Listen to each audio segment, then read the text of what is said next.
Olá, muito boa tarde. Hoje, dia 23 de outubro de 2020, no ar ao vivo, mais um FIS em Exame. 10º programa, hein? O tempo vai passando, a gente vai se acertando. 10º programa no ar ao vivo aqui pela Exame. Um prazer mais uma vez ter você nessa tarde de sexta-feira. Hoje, além das perguntas do nosso bate-papo habitual, eu vou conversar com o Dr. Carlos Ferrari, que é sócio do NFA Advogados, o Negrão Ferrari Advogados. É sempre importante falar com o advogado, né? É o jurídico que embasa tudo, que permite que um fundo imobiliário funcione bem. E a gente está passando por um período, né, super diferente de exceção e dois grandes temas importantes que eu quero entender junto com o Ferrari. Primeiro, os contratos de locação. Como alguns deles vêm sendo contestados na justiça, e contratos atípicos, aqueles que o investidor olha e fala, bom, o fundo tem contrato atípico, posso ficar mais tranquilo. Bom, será que pode mesmo? Vamos ver como a nossa justiça tem respondido aos pleitos dos inquilinos que querem quebrar contratos. E outra coisa super importante é que foi aprovada há algum tempo, recentemente, a Lei de Liberdade Econômica, né? Uma medida provisória que foi convertida em lei. E ela traz bastante mudança para o mundo dos fundos de investimento em geral, né? Não seria diferente para os fundos imobiliários. Eu quero aproveitar a experiência e o conhecimento do Ferrari para entender o que a gente pode esperar de mudança lá na parte da administração, da gestão, na parte jurídica do fundo imobiliário. Será que vai ficar mais seguro? Será que vai relativizar aquilo que a gente já sabia? Daqui a pouquinho. Vamos falar um pouco de destaques e responder dúvidas que me enviaram? Vamos pôr na tela já, ó. Primeiro destaque. Ó, Ferrari está esperando lá, ó. Primeira dúvida, ó. Eu vou responder essa, depois a gente coloca os destaques. Qual que, gente, eu não enxergo lufas daqui. Se conseguir colocar o... Pode pôr o slide, consegue pôr o slide aqui no fundo? Coisas do... agora melhorou, agora melhorou. Pergunta da Simone. Professor, o senhor poderia explicar como é cobrada a taxa de performance e o que é o sistema de compensação de linha d'água? Muito obrigado, parabéns pela didática. Eu que agradeço, Simone. É o seguinte, a taxa de performance, ela é estabelecida... Primeiro você tem que estabelecer o que o mercado chama de benchmark, que nada mais é do que algo a ser comparado, né? Um parâmetro para comparar. Então é comum que seja o IFIX, às vezes IPCA mais 6, às vezes CDI, por incrível que pareça, ainda tem CDI como benchmark, mas enfim, o regulamento coloca lá algum parâmetro para ser comparado, por exemplo o IFIX. E aí numa janela de 6 meses, se o resultado do fundo for superior ao benchmark, o gestor tem direito a cobrar uma taxa que vai incidir sobre essa diferença. Então, digamos que o IFIX deu lá 10% no semestre e aquele fundo imobiliário deu 13% no semestre. Sobre essa diferença de 3 pontos percentuais, ele vai cobrar uma parte para ele. Então, é como se fosse um bônus. Na verdade é isso, né? Muita gente que trabalha em empresa já funciona assim, né? Eu tenho lá um salário, uma taxa de gestão, no caso do gestor, que é devida em qualquer situação, e se eu entregar metas ambiciosas, eu vou ganhar um bônus. É a mesma coisa a respeito da taxa de performance. Se ele conseguir superar aquele benchmark, ele ganha um bônus, uma performance. E aí, o que é a linha d'água? Quem já viajou, por exemplo, para o Amazonas ou para o Pantanal, vai entender bem o que é essa tal da linha d'água. Você vai lá na época da cheia, está passando de barco, aquela paisagem maravilhosa, e você percebe nas árvores uma mancha mais escura até uma determinada altura dela. Você pergunta, o que é isso? O pessoal local lá vai falar, isso aí é a marca da cheia do ano passado, da última cheia. As águas subiram até ali. Então fica marcado, né? A água marca até onde ela chegou. Então o mercado financeiro usa isso também como uma metáfora. O nome técnico da linha d'água é cota base. Bom, para que ela funciona? Vamos voltar ao começo do exemplo. O IFIX deu 10, o fundo deu 13, o gestor foi lá e cobrou a taxa de performance. Bom, esse parâmetro aqui, ó, vira a cota base, vira a linha d'água. 6 meses depois ele pode voltar a cobrar a taxa de performance. Mas aí imagina que o mercado caiu, o IFIX caiu, o fundo caiu um pouco também, mas superou o IFIX. 6 meses depois o resultado do fundo está aqui e acima do IFIX. Pode cobrar a taxa de performance? Não pode, porque ele não superou aqui a linha d'água da cheia do ano anterior, ou seja, a cota base da última vez que ele cobrou a taxa de performance. É isso que é a tal da linha d'água. Próxima pergunta, ó, quem enviou foi o Daniel. Com o aumento da taxa básica de juros ou a taxação dos yields, conforme sinaliza o governo, isso pode ter impacto para os fundos imobiliários? Certamente pode ter impacto. A taxa de juros, a gente já até falou bastante, né? Toda semana tem vindo perguntas assim. Quando a taxa de juros sobe muito, os fundos imobiliários tendem a cair, sim. Mas não é não é uma correlação perfeita, né? O juro vai subir 0,25 e o fundo imobiliário vai cair imediatamente. Não. Aliás, o pessoal da Finance BR, que eu sempre falo para seguir no Instagram, mostrou uma matriz de correlação e a correlação do fundo imobiliário com o CDI nem foi alta, pelo contrário, foi baixa. Mas, em geral, o juro para cima pode levar fundos imobiliários a desvalorizar. E uma eventual tributação sobre os rendimentos, o que a gente deve esperar é que, se os fundos já existentes forem tributados, porque muitas outras propostas já vieram a respeito disso, e era muito comum que falasse assim, ó, os novos fundos, o estoque, ou seja, o já existente, não entraria na tributação. Digamos que o estoque entre numa próxima lei e que essa lei seja aprovada. O que você deve esperar? Que o preço da cota caia, no máximo, na mesma proporção da alíquota do imposto de renda. Então, se tributarem 15% o rendimento, o preço da cota deveria cair 15%. Nada mais do que isso. Se cair mais do que isso, tem uma boa oportunidade para comprar, certo? Mas é possível que tribute só os novos e não o estoque, se é que vai tributar, né? Pode mandar a próxima. Duas perguntas parecidas. Ó, o André perguntou o seguinte, ó, quantas cotas de um determinado fundo eu vou ter que comprar para receber por mês exatamente o valor da cota do FII que eu comprei? Ou seja, para ele começar a ter um motorzinho que aumenta o patrimônio dele. Ele quer ter um número determinado de cotas que o rendimento que ele receber em dinheiro já dá para comprar mais uma cota. Olha a conta que eu fiz aqui, ó. Olha que interessante, André. Você vai pegar o preço da cota e dividir pelo valor do último rendimento. Eu peguei um exemplo aqui, ó, R$ 153, isso, se não me engano, foi o HGRE que eu usei como exemplo. R$ 153 o preço da cota, o último rendimento foi 0,65. Se eu dividir um pelo outro, ó, deu 235,38. Arredonda para cima. Se você tiver 236 cotas, multiplica isso por 0,65, vai dar o valor para você comprar outra cota. Agora pensa o seguinte, que é importantíssimo. Esse preço vai oscilar o tempo todo e esse rendimento pode mudar. A renda é variável. Então o rendimento pode aumentar, pode diminuir.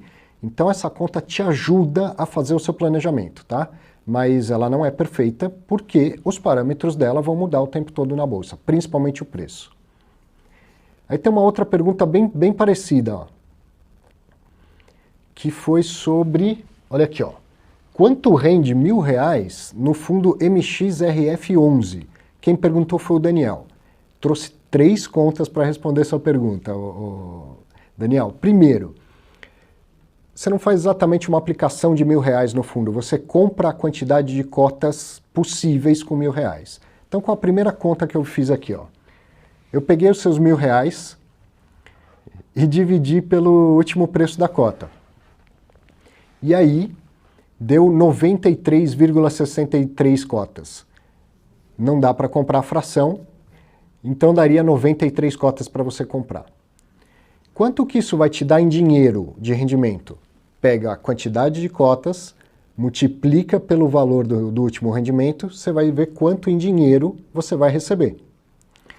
Agora, se o que você quiser saber é a sua rentabilidade, aí você faz uma conta contrária àquela da última pergunta, ó. Divide o último rendimento pelo último preço da cota e aí isso vai te dar uma rentabilidade de 0,65. Mais uma vez, preço muda, rendimento pode mudar, e a sua decisão de investimento não deveria ser simplesmente por isso, certo? Você tem que comprar esse ou qualquer outro fundo porque o patrimônio é bom, porque o gestor é bom. E aí o rendimento vai ser consequência dessas duas coisas, tá? Não inverta o papel. Não é o rabo que balança o cachorro, e sim o cachorro que balança o rabo, certo? Você vai fazer a conta do rendimento depois que você escolher o fundo pelos atributos principais, que é a qualidade do patrimônio e a qualidade da gestão. Certo? Será que temos mais uma? O Rodrigo Ora. Boa tarde, Arthur. Parabéns pelo programa. Uma dúvida que tenho é em que ambiente ocorrem as negociações de CRIs no mercado secundário? E por que esse mercado tem tão baixa liquidez e não está acessível à pessoa física? Muito interessante pergunta. É o seguinte, é o chamado mercado de balcão. O que é esse mercado de balcão? Os profissionais, as mesas dos bancos e das corretoras, eu tenho CRI e quero vender para alguém. Ele não é negociado na tela, que nem fundo imobiliário, que você entra no seu home broker, vê quanto que está lá e manda uma ordem de compra e venda e negocia. Ele não é negociado assim, mas ele pode ser negociado nesse ambiente chamado de balcão. Então eu estou na mesa de um grande banco, quero vender um lote de CRI, eu vou pegar o telefone e sair ligando para outros bancos. Alguém aí quer comprar tal CRI por tal preço? Alguém vai falar, eu compro, mas não por esse preço. Vai fazer uma contraproposta, até a hora que a gente fecha o negócio. Fechou o negócio? Combinou tudo aqui? Aí só registra essa boleta na B3 depois, para que todo o mercado saiba que ela aconteceu. Então por que ela não está acessível aos investidores comuns?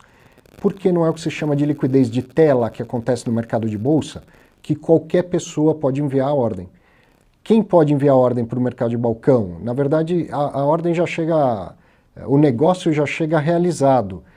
Tá? E os profissionais falam entre si para combinar o negócio. Por isso que não é acessível à pessoa física. Mas pode vir a ser no futuro. O mercado de renda fixa pode vir a ter um mercado de tela igual de cota de fundo imobiliário, por exemplo. Bom, muito bem. Vamos bater um papo com o Ferrari? Vamos ver se ele está lá. Estou por aqui aprendendo muito, tendo uma aula aí com você. Grande demais. Carlos Ferrari, obrigado mais uma vez.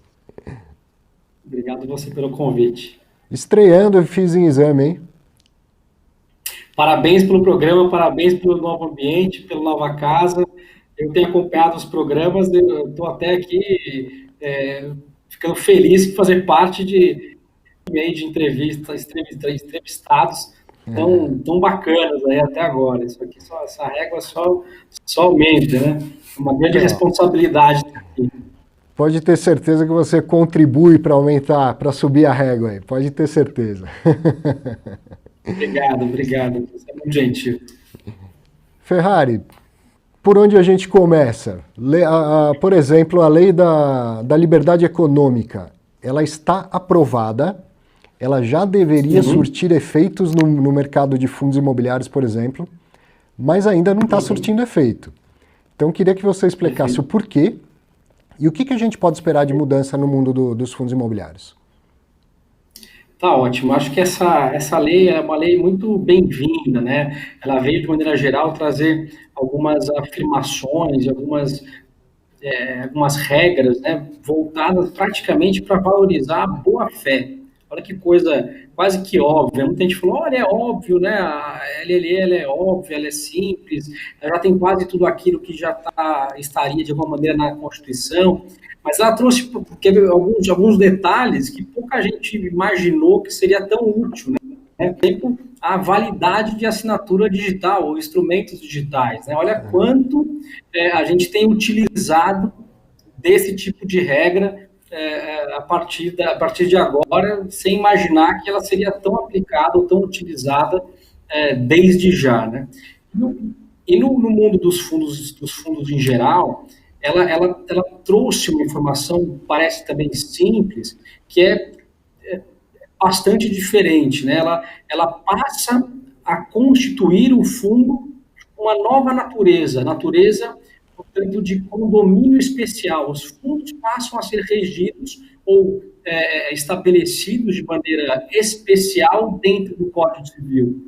Né? Isso, antes, a gente teria natureza jurídica de fundo, né? Não quero ser muito técnico entrar nesse detalhe, mas só dando um panorama geral, é uma natureza condominial, assim como qualquer outro condomínio, o condomínio do nosso prédio, o condomínio ali que você conhece do dia a dia, né?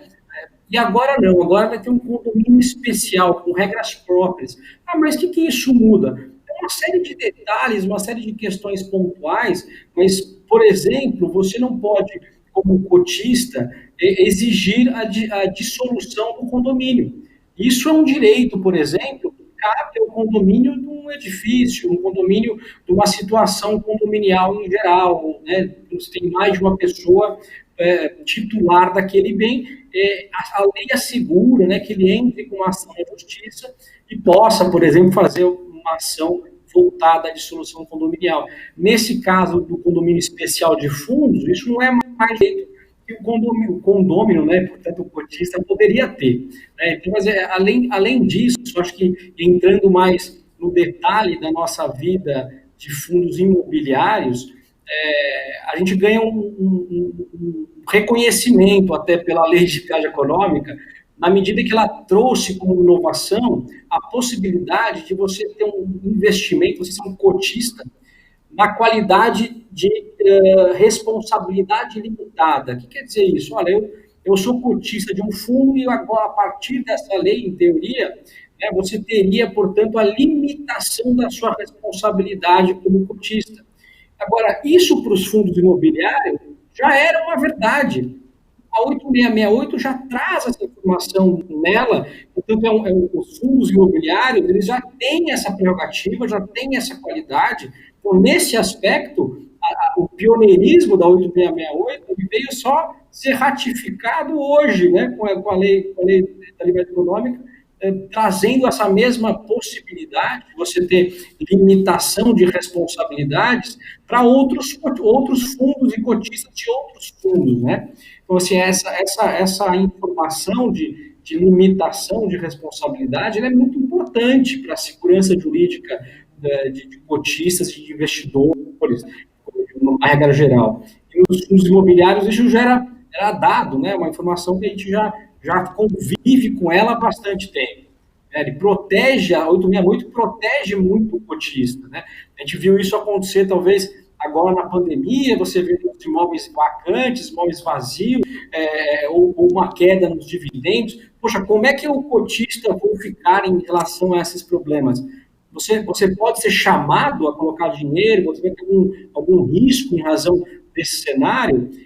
Muito pelo contrário, a lei 868 é muito clara que você não precisa, você não tem nenhuma obrigação de se vincular ali com o imóvel ou efetuar algum acompanhamento de aumento de capitais se você não se comprometeu com isso. Então, a única responsabilidade do cotista, do fundo imobiliário, é a integralização das cotas que ele comprou. A partir disso, ele não tem nenhuma outra obrigação perante o fundo. E a lei, portanto, vem trazer esse tipo de qualidade de proteção para todos os outros fundos, né? Mas aí sim, só depois que houver a regulamentação. A lei trouxe uma série de possibilidades, além dessa de responsabilidade limitada, ela trouxe também a possibilidade de se construir patrimônio separado. Assim como se tem um patrimônio separado, um patrimônio de afetação, na incorporação imobiliária, patrimônio separado na securitização de recebíveis, você pode, a lei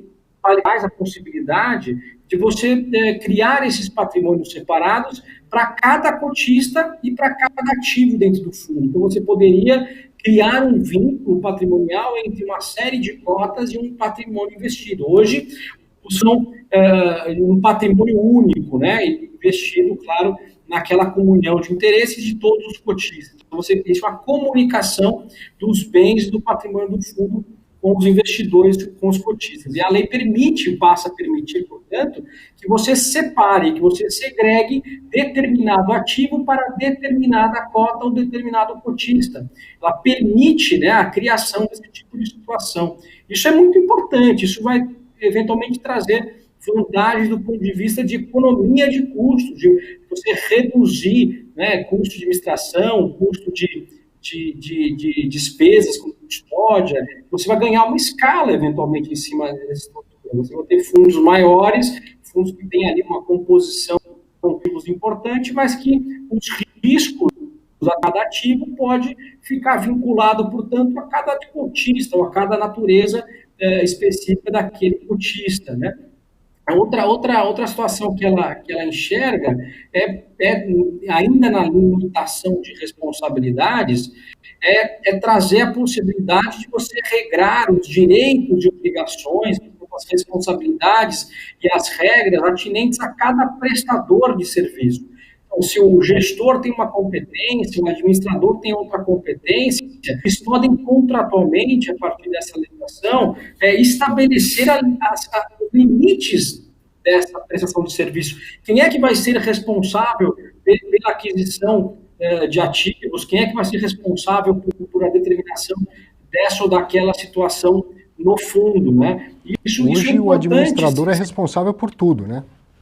Exato. Hoje não há muito espaço para você, ainda que existam alguns fundos onde a gestão ativa, né? Você tem ali o papel mais atuante do gestor. O administrador ele não abre mão dessa responsabilidade e não pode dispor de maneira alguma, em nenhum momento, dessa responsabilidade maior, né, perante o fundo. E é claro que isso não vai reduzir a segurança jurídica, não vai impactar em prejuízo ao cotista, mas vai deixar claro estruturas que hoje talvez não sejam sequer possíveis de serem realizadas, né, quando você tem um interesse de pedir a um gestor a criação de um fundo. Então, o cotista cita, né, o fundo de encomenda, vamos chamar assim, não é um fundo de mercado, mas é um fundo patrimonial, é um fundo de projeto.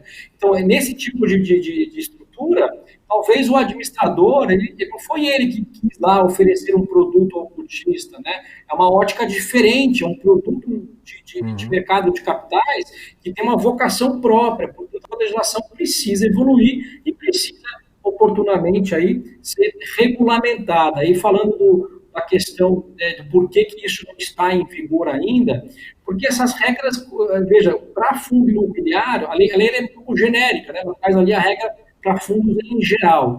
E aí ela remete para a CVM a obrigação, né, de, olha, vai e regulamente, né, de maneira coloque os detalhes e as minúcias para que você possa endereçar caso a caso essas regras, portanto, as regras de responsabilização limitada de cotista, prestador de serviços, de separação patrimonial entre cotistas e entre os ativos do próprio fundo, né, e essas regras acabaram dispostas, mas não detalhadas na lei. Então, a CVM já avisou, já houve aí um comunicado formal da CVM que ela vai editar uma audiência pública, regulamentando, gerindo uma instrução normativa específica para regulamentar a LLE, né, a Lei de Liberdade Econômica, e trazendo, portanto, a avaliação do mercado nessa audiência pública, para ver se o que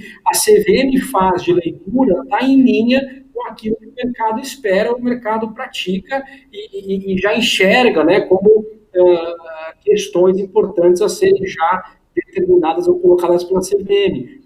Um ponto importante aqui, até entrando no detalhe casuístico de responsabilidade, ela trata que o administrador e o gestor, no caso, vão responder, né, por má fé, por justa causa, né, dentro das suas atividades, caso exista aí essa limitação de responsabilidade, né? Ela cria ali obrigações e responsabilidades para os administradores, para os gestores, para os prestadores de serviço. E ela trata apenas do dolo e da má-fé. E, em geral, sempre que você enxerga uma justa causa, um problema, você caminha para esses dois cenários, né? A má-fé e o dolo. Por outro lado, a Lei 8668 ela é bastante mais extensa na responsabilidade do administrador. Ela vai bastante além de não somente má-fé, não somente o dolo, ela exige né, do administrador do fundo imobiliário uma gestão não temerária, porque ela fala em outros instrumentos de punibilidade, então ela olha para a gestão em si. Ela não precisa ter usado de má fé ou nem nem praticado com dolo. Se eu fiz uma gestão temerária, que é uma gestão menos uma gestão menos atenta, eu, administrador, já respondo nos termos da 8668. E aí a CVM, portanto, ela vai fazer essa harmonização.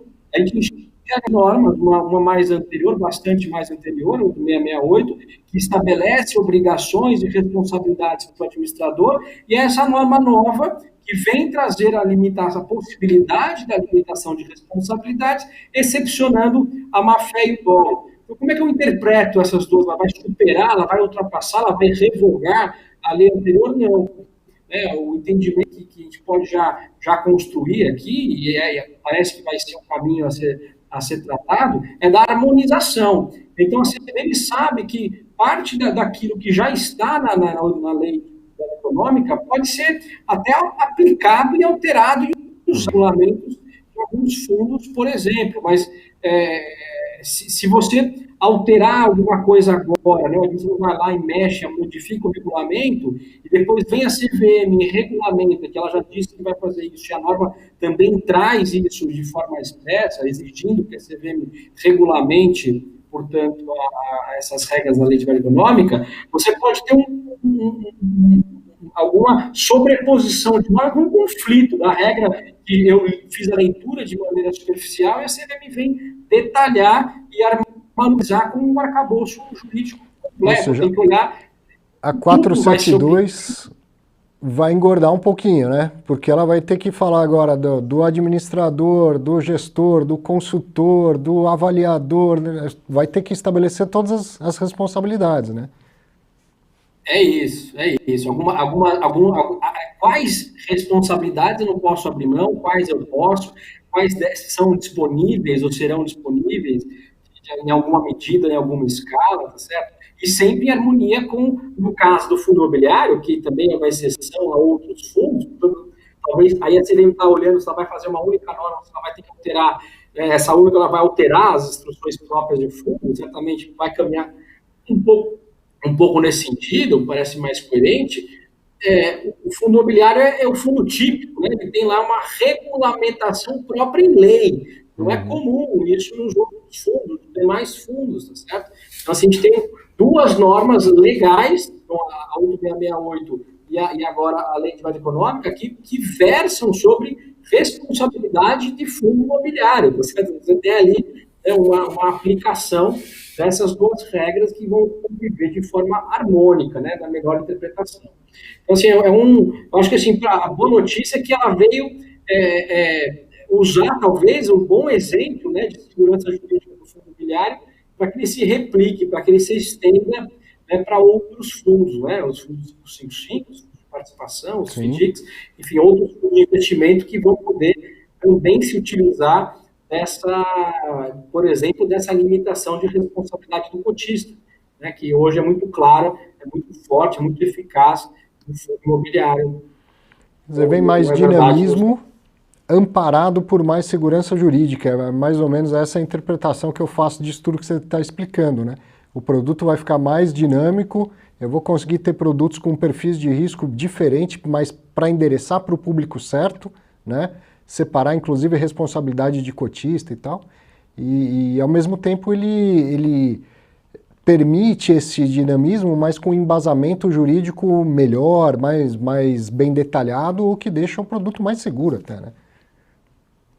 Se a gente fizer a leitura da norma, da lei econômica, na medida que ela enxergou, né, tanto benefício em usar, por exemplo, uma assinatura eletrônica e uma assinatura digital, ela também pode estar trazendo ali nessas regras em estabelecer a possibilidade de separação patrimonial, de responsabilizações específicas, de limitação de responsabilidades, um uso para fundos de investimento que hoje a gente não tem, ou é pouco atrativo, ou é pouco viável, né? O administrador não quer correr aquele risco, ele não quer usar o veículo dele para aquela atividade, ou seja, você tem eventualmente algum desafio ali, até operacional, né, dadas as regras que você tem hoje, e se talvez esse novo arcabouço jurídico, dessas novas possibilidades, se criem, né, ambientes fiduciários próprios e voltados para negócios que hoje a gente não pode participar, né? Acho que isso é muito interessante, muito alvissareiro, muito empolgante do ponto de vista jurídico. Bom, outro assunto bastante importante são os contratos de locação, né? A gente já falou, você já me explicou sobre contratos de locação várias vezes, mas agora a crise veio testar as nossas convicções e se o que está na lei e o que está no contrato realmente vale. O que você vem acompanhando desses contratos de locação, dos pleitos na justiça para quebrar contrato de locação? Eu tenho impressão, mas eu não acompanho do jeito que você acompanha, que os contratos têm permanecido, né, bastante resilientes aí mesmo com as tentativas de quebra de contrato, principalmente os atípicos. Mas o que você tem enxergado disso?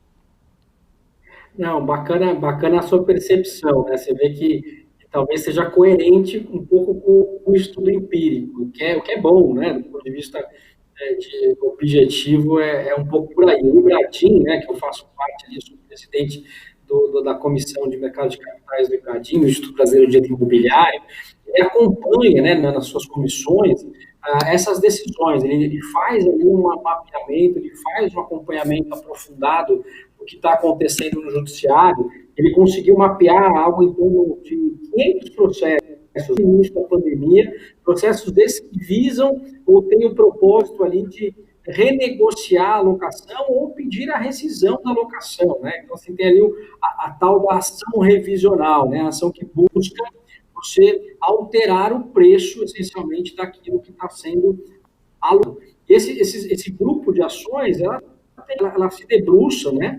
Isso eu estou falando só do estado de São Paulo, né? Só do que consegue mapear aqui. Talvez isso é um termômetro, não vale para o Brasil, mas é importante. Desse universo de 500 ações, a gente claramente enxergou aqui um volume de quase 70%, uma maioria bastante grande, de primeira instância, que não deu o direito, né, ao pleiteante, então ao locatário, na maior parte das vezes, né, de alterar o valor. O judiciário está sendo resistente, na maioria das vezes, a falar, olha, eu vou me intervir nessa sua negociação para reequilibrar o contrato. Ele percebeu que talvez a intenção do judiciário no dia a dia dos contratos, especialmente nesses tipos de contrato de locação, que em linhas gerais tem impactado as duas partes da mesma forma, apesar que uma tem que pagar, mas a outra tem imóvel, mas a outra tem que dar renda. Então, se você tem a pandemia impacta, de certa forma, ambos os lados da obrigação, o judiciário tem sido resistente em intervir. Mas existe lá um recurso em segunda instância, e aí esse número de 70% ou 30% de sim, 70% de não, vamos imaginar assim, ele cai, né, para quase meio a meio. Aí o judiciário em segunda instância, os tribunais, começam a se equilibrar um pouco mais. No judiciário você vê ali mais uma metade de decisões sugerindo, né, uma renegociação, uma redução, portanto, dos aluguéis, e outra metade falando, não, continuo a não achar que seja o caso de intervenção, de alteração da relação jurídica subjacente que vocês me trouxeram, né? Então, se você tem essa percepção, ou seja, não é tão óbvia, né, não é tão evidente, pandemia, caso fortuito, força maior, teoria da imprevisão, a gente ouve muito isso, a gente vê muito isso, vive muito isso. A pandemia, acho que é um caso clássico de caso fortuito e força maior, mas para a locação, para o pagamento de aluguel, são obrigações com a natureza própria, né, com a natureza talvez que não cabe aqui a rescisão, né, do contrato, ele não se aplica, o pagamento, a a bancarrota financeira não é excludente de mora, você não deixa de ficar em dívida ou endividado ou obrigado a pagar se você não tem dinheiro, porque as pessoas estão argumentando basicamente isso, não tenho dinheiro para pagar o aluguel, porque a loja não abriu ou porque até eu perdi o emprego, enfim, qualquer pessoa tem um problema. Então, esse argumento tem sido não convincente, tá certo? Apesar de teoricamente justo em uma medida, você fica ali sensibilizado com isso, não parece que o judiciário de fato não foi aderente, né, a essas questões, dando uma clara sinalização, e isso a gente também percebeu, que a maior parte dos contratos de locação se ajustaram fora do judiciário. As pessoas conseguiram fazer concessões mútuas. Você deu ali 2 meses de desconto, deixou disso, daquilo, eu pago só o condomínio, enfim, o locador e o locatário tiveram um aprendizado cívico grande durante a pandemia. Acho que isso, todo mundo que você conversar, em larga medida, você vai ver que existiu ali transação entre locador e locatário, e aquilo que foi parar no judiciário foi, de fato, o oportunismo, a gente vai falar disso um pouco adiante, né? O oportunismo, ou, de fato, aquela pessoa que não tem alternativa, né? Ela vou ao judiciário porque não dá mais, porque não houve uma intransigência de um lado ou de outro lado. Então, acho que aí sim não tem por que você deixar de socorrer, né, o judiciário para buscar essa adequação. E aí acho que vale muito essa sensibilidade. A rescisão, deixar de pagar ou não fazer, a mora sem consequência, essa não vai ter abrigo no judiciário, me parece pouco provável que alguém tenha sucesso por esse caminho, né? Agora, a revisão do ponto de vista de ajuste, reequilíbrio, readaptação ou de composição, né, buscando um período de transitório, dificuldade para que logo adiante isso volte a se equilibrar novamente, de concessões mútuas, portanto, aí aquela história de decisão salomônica, né, o judiciário vai se sensibilizar e dar uma decisão mais salomônica do que uma decisão técnica, porque ele percebe ali, ele tenta fazer a leitura de qual é a situação entre as partes e como ele vai intervir sem que ele quebre ali qualquer tipo de equilíbrio, né, que já é existente, ele pode abalar ainda mais o equilíbrio. Ao trazer uma decisão do judiciário, a percepção dele é a manutenção da paz social. Ele não quer os contratos feitos para isso, né? Você romper um contrato, ele gera efeitos além daquelas duas partes, gera efeitos na sociedade, gera efeitos muito mais profundos, muitas vezes, do que aquela relação jurídica em si. E o judiciário sabe disso, o judiciário conhece isso. Às vezes ele esquece ali alguma questão, a gente viu isso lá nos distratos, né, que parecia que ele falou, você está conduzindo, né, o volume de decisões aqui, rompe ou atrapalha, de certa maneira, ainda mais a situação econômica e social dos próprios adquirentes, dos próprios compradores, não só das incorporadoras. Naquele momento ele parecia, e aí veio a legislação que trouxe ali um pouco de paz social para isso. E aqui na locação, a gente acreditava e olhava, de certa forma, com admiração para saber se haveria, né, algum tipo de excludente geral, todo mundo vai deixar de pagar a obrigação, vai todo mundo receber moratória, e não aconteceu isso, né? A gente não viu isso no judiciário, muito pelo contrário, até aquela medida provisória que vinha para dar uma moratória para uma série de situações, também ela foi em parte vetada, em parte não aprovada na Câmara mesmo.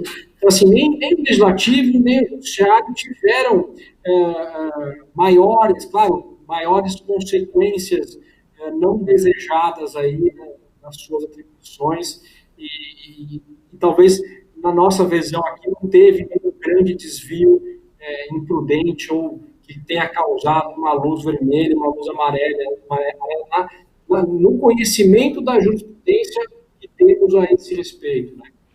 Isso é importante porque não é só um grande teste, né? Como você acabou de citar, forma uma jurisprudência, né? Daqui para frente, daqui, sei lá, 2, 3 anos, alguém vem querer contestar um contrato meu, eu vou mostrar lá, falar, olha, nem durante 2020, no meio da pandemia, o judiciário rasgou meu contrato. Não vai ser agora que eu vou mudar, né? Isso é muito importante. Eu vou aproveitar para linkar as duas coisas que você falou. Primeiro, sobre responsabilidade, sobre a questão da gestão temerária, da liberalidade e tal. Quando você cita que muitos dos contratos sequer chegaram na justiça porque está acontecendo composições entre as partes, como fica o administrador do fundo imobiliário nessa hora? Ele pode falar, olha, eu te dou um desconto e tudo bem?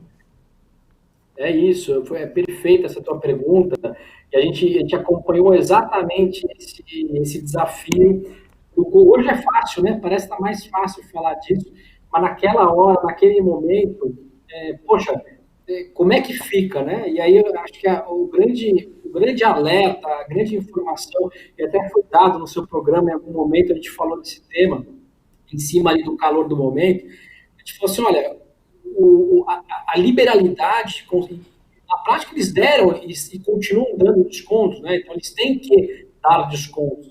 Se eles podem, como é que eles fazem isso? Ou seja, a gente recomendou, a gente sugeriu que se eles se cercassem, na medida do possível, do maior número de informações necessárias para a tomada de decisão. A transação é um ato de gestão, né? Você pode comprar, vender e transacionar. Você pode fazer acordos, né? Ele está na caneta da gestão, está na capacidade dele efetuar esse tipo de negociação, de saber exatamente se ele pode deixar de cobrar com desconto ou cobrar integralmente, ele vai ter esse poder. Ele vai ser eventualmente responsabilizado por isso, porque ele foi temerário em tomar essa ou aquela decisão, e a sugestão e a orientação é, poxa, você pode sim fazer, deve fazer, mas tome o cuidado de documentar o máximo possível os motivos, as justificativas,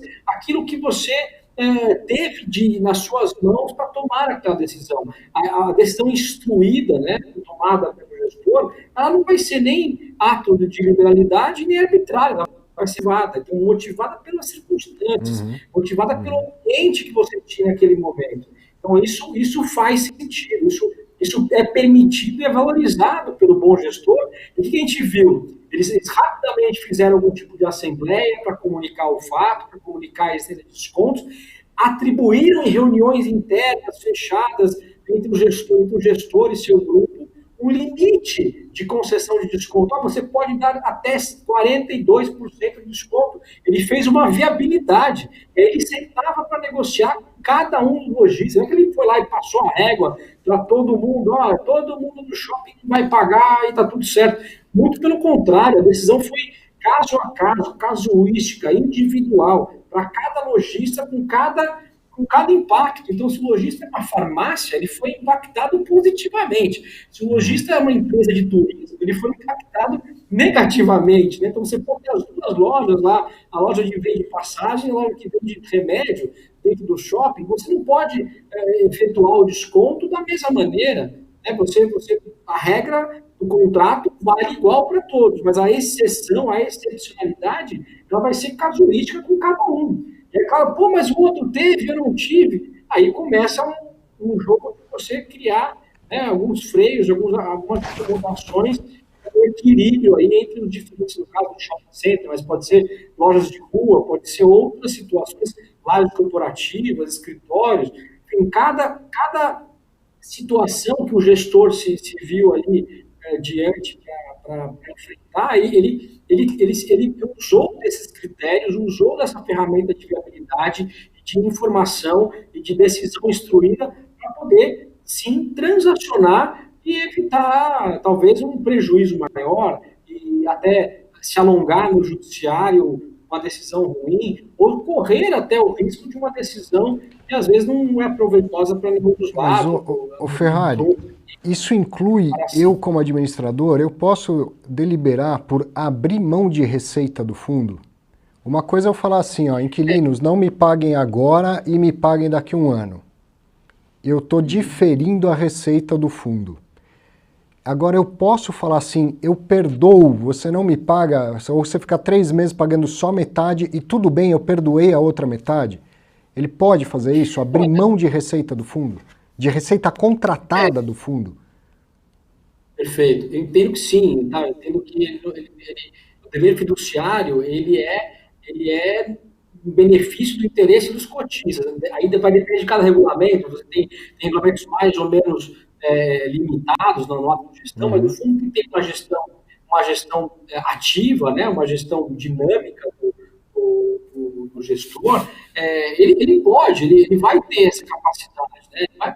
É claro que ele vai usar esse argumento. Eu não posso fazer nada, eu sou um cara, né? Eu sou fiduciário, não tenho que fazer nada, estou com as mãos amarradas e posso ser responsabilizado. De fato, pode, de fato, ele tem essa mão mais amarrada em gerir o recurso de alguém, mas ele tem que ter devido zelo, devido cuidado dentro daquela situação, dentro daquela capacidade. Se enxerga, sim, a possibilidade de dar um desconto, de redução de 50% do aluguel para não recuperar isso nunca mais, ele pode fazer isso, ele não vai ficar proibido de executar essa ordem. Alguns cotistas, alguns administradores de falam, entrei na justiça, aí o judiciário me obriga a fazer isso e aí eu vou fazer. Eu acho essa postura, essa posição, um zelo excessivo, uma cautela que muitas vezes ele vai ter uma concessão talvez mais gravosa. Se ele fizesse de maneira consentida, acordada, ele poderia dar um desconto de 30%, se cai no judiciário vai para 60%. Então você nunca ia saber se a decisão que ele obteve no judiciário foi melhor ou pior para os cotistas. Um outro assunto agora super atual e que parece igual, mas não necessariamente é igual, é IGPM. Esse ano o IGPM explodiu, né? Já passou de 15%, está lá perto dos seus 17% e tem muito contrato que é reajustado pelo IGPM. Mais uma vez, então, tem muito cotista que olhou lá e sabe que os contratos do fundo que ele investe são reajustados pelo IGPM, ele está esperando essa receita adicional, né, que vai vir pelo reajuste pelo IGPM. Por outro lado, a gente sabe que o inquilino vai falar para o fundo, né, para o gestor do fundo, pô, não dá, no meio dessa crise, você vai me reajustar em 17% e tal. Ele pode falar, não, tudo bem, vamos esquecer o contrato que fala IGPM, vamos fazer 5% e tal. Ele pode fazer isso? Um contrato não típico, né, um contrato de locação comum, eu não vejo dificuldade, porque a previsão do IGPM ali, ela tem uma função própria de reajustar ou atualizar o custo do capital durante aquele período de um ano. Talvez o IGPM hoje não reflita com a melhor qualidade esse custo de capital, porque tem uma componente cambial, enfim, que extrapola o custo do capital. Ele vai buscar, ele vai acomodar de novo, o IPCA vai buscar o IGPM e o IGPM vai buscar o IPCA, né? É só uma questão de tempo. Então, assim, você está usando um critério, que o conteúdo do critério, que o motivo do critério de reajuste é e que, por alguma circunstância casuística, ele tá distorcido. Então, assim, é difícil você repassar e exigir, né, com todas as forças, que ele pague lá 20% de aumento no aluguel que ele está pedindo 50% de desconto. Ou seja, é um negócio difícil de você acreditar ou superar que isso é simples ou que é normal, né? Você precisa ter acomodação aqui nessa regra. E a maior parte dos contratos de locação também estabelece que, caso o IGPM não reflita a inflação, pode ser usado o IPCA, ele já traz uma dica ali, os contratos trazem uma dica. É claro que essa dica é sempre o contrário, sempre. Caso venha negativo aí o índice esteja extinto, eu vou usar o outro para me atualizar. Mas Sim. nesse caso, você pode usar o mesmo racional para manter o equilíbrio do contrato de maneira mais eficaz. Não estou dizendo que todo contrato não vai ser reajustado por IPCA ou pelo GPM. Ele vai, sim. Acho que a gente pode pegar contratos atípicos, contratos de longo prazo, esse GPM está sendo pago e será pago. Acho pouco provável qualquer empresa que tenha um contrato firme de locação, que aí você olha no ano, você olha para o contrato mais longo prazo, aí esse GPM fora da curva, ele não é tão exagerado quanto para essa pessoa que tem um contrato do mês a mês ali, do ano a ano. Você falou da via contrária, é muito comum, pelo menos em contrato de locação residencial, assim, você vê aquela cláusula estabelecendo que se o IGPM for negativo, aí não vale, então só vale quando é positivo. E o IGPM ele é muito volátil, e depois de um ano que ele está subindo tanto, não é da gente se admirar caso o ano que vem, ou até nos próximos meses, ele acabe vindo negativo, né? Se vier uma queda muito forte do dólar, das commodities e tal. É possível isso, um contrato falar, olha, só vale quando é bom para mim e não vale quando é bom para você? Ou uma cláusula dessa dizendo que GPM negativo não seria repassado, ela pode ser anulável, por exemplo? Aí a gente vai entrar talvez na conversa que a gente vai falar rapidamente adiante, mas se é ou não é um direito disponível, né? Acho que Uhum. vale a cláusula da remuneração ou você vincular a variação positiva de um índice, você não da variação negativa do índice, você está transacionando uma regra, um direito. Se você fizer isso de maneira consciente, consentida, porque muitas vezes você tem lá outra operação subjacente a esse aluguel, você sabe que vai antecipar o fluxo, e o fluxo é uma renda fixa, e é muito difícil você variar uma renda fixa com um índice negativo, então você vai ter uma dificuldade de utilizar esse papel, esse fluxo de recebíveis de uma forma mais otimizada, aí tudo bem, nenhum problema, essa cláusula é válida e eficaz. Agora, se você é um consumidor, você não sabe dessa diferença, você não entende o que está ali sendo ajustado, aí o consumidor vai deixar muito claro que você não consentiu com essa variação e que você tem direito a revisão para cima ou para baixo, seja ela qual for, né? Então, aí as entrelinhas ficam apagadas do Uhum. direito do consumidor, tá certo? Em linha geral, é um pouco isso.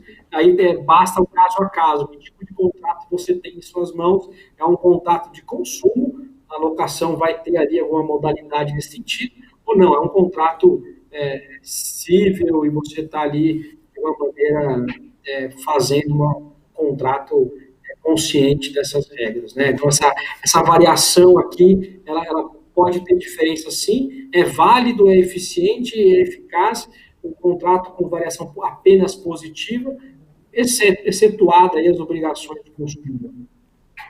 Bom, para a gente terminar, alguns casos mais específicos, eu sei que obviamente você não pode, você não atua ou se atua, também não tem que falar de detalhes, mas só o que você sabe, o que é público. Dois casos que têm me chamado a atenção, por exemplo, o do Santander pleiteando contra o Rio Bravo Renda Varejo, um banco daquele tamanho pleiteando uma redução de 50% nos aluguéis. A Justiça, a Rio Bravo está sendo também, toda sexta-feira vai lá e divulga o andamento dos processos e tal, e até agora está sendo tudo favorável ao fundo, né? E outro caso, por exemplo, o GG Renda Corporativa, o GGR-C11, né? GGR Covep, ele teve muitos casos, muitos não, mas alguns casos de inquilinos que pleitearam na justiça a quebra ou alteração do contrato, e aí a gente já não está falando de um banco gigante, a gente está falando de uma empresa de médio porte e tal. Primeiro, aquela história que a justiça segue é verdade ou o juiz vai pesar na decisão dele quando ele vê quais são os polos ali? E você tem acompanhado, tem sido diferente. O do Santander a gente está vendo que ele está perdendo praticamente em todas as 28 ações que ele entrou lá na justiça. No outro caso, tem sido parecido ou não? Olha, as decisões, no outro caso lá do GRC, a decisão ali foi um agravo de instrumento, uma decisão que deu, um sales back, é um contato diferente da ideia aqui das agências, é um contato que tem ali uma indústria, né? Então tem uma planta industrial, uma linha de montagem, né? Dentro daquele imóvel. Então ele tem uma. E aí você fala, a justiça é cega, né? Mas ela enxerga exatamente quem são as partes que estão ali exatamente em conflito naquele caso. Então, no caso do Santander, para quem leu, eu recomendo a leitura da decisão que trata de são 28 agências, né? Então, 8 dessas agências foram distribuídas para uma mesma vara, no Foro Central, e essas 8 foram a primeira decisão dessas 28 ações de revisional de aluguel, a 16ª vara ali do Foro Central de São Paulo, é uma decisão exemplar. Assim, para quem gosta de ler sobre as decisões de juízes, vocês vão se rolar ali de olhar. Tá aí, ó. Para você que está assistindo, uma grande diversão no final de semana é ler a decisão da 16ª vara. Você que não é advogado, tenho certeza que você vai adorar ler a decisão do juiz da 16ª vara. Isso é bom demais. É incrível a decisão. Ele fala, pô, não são os próprios bancos que reclamam que o judiciário causa o risco do país e que interfere nos contratos para causar insegurança jurídica, e agora vem o banco querer romper o contrato? Parece uma piada, mas está lá expresso exatamente isso. Poxa, o banco está dizendo que está com dificuldade em pagar a obrigação, mas ele acabou de ter um balanço com 20 bilhões de lucro durante a pandemia. Então, pô, e parece que está tudo ali na decisão como fundamento, mas claro que isso não é o critério que o juiz está usando por si só. O juiz só fez isso para deixar um pouco expresso, explícito, né, o tamanho do exagero ali do fundo do banco, né, pedir a revisão desses contratos. O que garante e estabelece a coerência dessa decisão é, de fato, que se trata de um contrato complexo, de natureza personalíssima. Você cria no contrato essa identidade, né? Não é que ao contratar Santander com o fundo, eles criaram essa pessoalidade de maneira deliberada, facultativa. Ninguém os obrigou a vender o imóvel. Eles ganharam quase R$500 bilhão vendendo todas as agências. E o fundo só comprou quando alugasse. Então, assim, não tem um desequilíbrio aí, tá certo? Não tem o judiciário colocou muito claramente essa ideia do ônus. Estão fechadas as agências e eu estou tendo uma onerosidade. Não, tudo bem, é um ônus, não é um ônus excessivo, não é um ônus, mas é excessivo. Ele não é excessivo que causa vantagem para o outro. Ou seja, não é o seu ônus que está dando para o outro locador, uma vantagem excessiva. Se você não pagar, o locador vai ter um prejuízo excessivo. Ele vai ter um problema dele, vai ter um problema. Então, se o judiciário intervisse no processo agora, ele vai causar um desequilíbrio ainda maior, uma ausência da paz social que a gente procura do equilíbrio da segurança jurídica, que é tanto colocada para justificar os spreads bancários. Né? Então, assim, a sentença, ela, em grosso modo, consegue tratar até da atividade ou falta dela dos advogados na hora de peticionar no judiciário. Ele fala, você precisou de 180 páginas para entrar com uma ação revisional, que é uma ação que você entra com 2 páginas. Quero revisão, não quero revisão. É algo bastante simples. Agora, olha a insegurança jurídica se aproximando, nem tudo é simples no nosso país. De todas as 28 ações, as 8 foram, por sorte, nesse juiz que foi muito coerente, muito direto, objetivo na sua decisão. É claro que vai ter lá a segunda instância ainda, vai ter o recurso do Santander, não tenho dúvida disso. 2 delas já foram julgadas, acompanharam essa decisão também, e aí a gente tem as outras que faltam, as 17 que estão ainda aguardando o julgamento. A gente tem uma que deferiu a perícia, ou seja, a juíza falou, olha, eu quero fazer análise financeira do imóvel para ver. Então, isso já sobe os cabelos mas é claro que talvez seja mais um lado processual e de cuidado do juiz de evitar ali ser muito truculento, cerceamento de direitos, do Uhum. que indicação de que a decisão vai ser mas é só para a gente ficar também atento a alguns desvios que podem acontecer. Muito bom. Como você citou e eu avisei, a régua do programa subiu depois da sua participação. Quero agradecer muito a sua disponibilidade. Sei que você teve que parar a sua agenda aí num período importante para nos atender. Quero agradecer muito a disponibilidade e, mais uma vez, o tanto de conhecimento que você nos passa de forma clara e agradável aqui. Imagina, obrigado você, parabéns a pela nova casa, pelo programa. E eu que sempre aprendo, ouvindo você também explicar as perguntas dos seus ouvintes aí, dos seus participantes, e a gente aprende demais também, trocando experiência. Obrigadão, Ferrari. Um bom final de semana para você. Valeu, Tchau, tchau. obrigado, abração. E para você, ó, esse final de semana então não tem Netflix, certo? Esse final de semana você vai ler a decisão da 16ª vara, que vai ser super divertido, como o Ferrari sugeriu para você. Brincadeira, pelo contrário, sextou, vá se divertir, vá relaxar. Eu te espero na próxima sexta-feira aqui às 15 horas ou no seu melhor horário, no dia e no horário que você bem quiser. O importante é que você assista, acompanhe e mande as suas dúvidas também. Um grande abraço e um excelente final de semana para você.